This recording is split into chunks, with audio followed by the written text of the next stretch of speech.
देखिए, गायत्री जपने का अधिकार ब्राह्मण क्षत्रिय वैश्य तीनों को है, परंतु अनुष्ठान के लिए करने का ब्राह्मण के अतिरिक्त वैश्य क्षत्रिय को नहीं है। इसलिए जो शत गायत्री पुरस्चरण होगा ये ब्राह्मणों के द्वारा ही होगा, ब्राह्मणों के धन से ही होगा।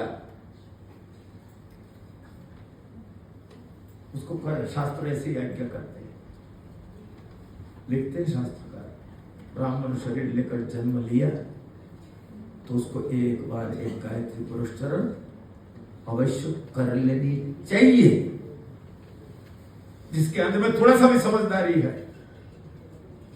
हमारी वो एक बेटियों पीछे अनु शर्मा, इसके पिता घनश्याम शर्मा थे।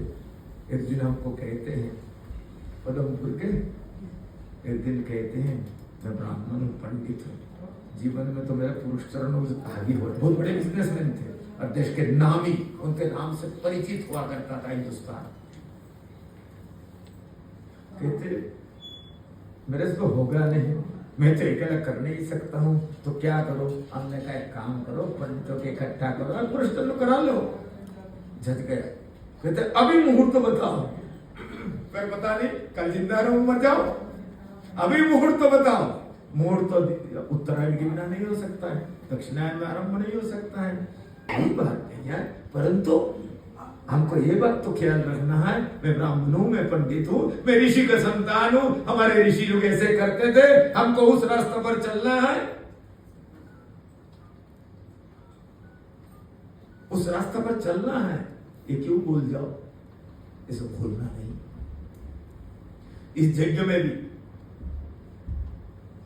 24 करोड़ गायत्री का जप होगा, बहुत कुछ होगा इसमें। 24 करोड़ गायत्री का जप होगा, उसके दशांश 2 हवन 2 करोड़ 40 लाख, 2 करोड़ 40 लाख। उसके साथ उसमें सूर्य सूक्त और सूर्य अथर्व शीर्ष का पाठ भी होगा। एक कुल मिलाकर के 3 करोड़ आहुतियां पड़ेगी। कुंड आहुति डालने की कुंड बनता है, एक हाथ से लेकर के 10 हाथ तक कुंड का विधान है। एक हाथ का जो कुंड है उसको 24 अंगुल का कुंड कहते हैं, लगभग 18 इंची होता है। 2 हाथ के कुंडों को 34 अंगुल के कुंडो कहते हैं, और 4 हाथ के कुंड 48 अंगुल का हो जाता है। एक हाथ के कुंड में 40 से 50 हजार आहुति डाला जा सकता है, नहीं भर जाएगा। 2 हाथ के कुंड में 1.25 से 1.5 लाख आहुति का पाचन हो सकता है। 4 हाथ के कुंडों के अंदर में 5 लाख आहुति पाचन हो सकता है।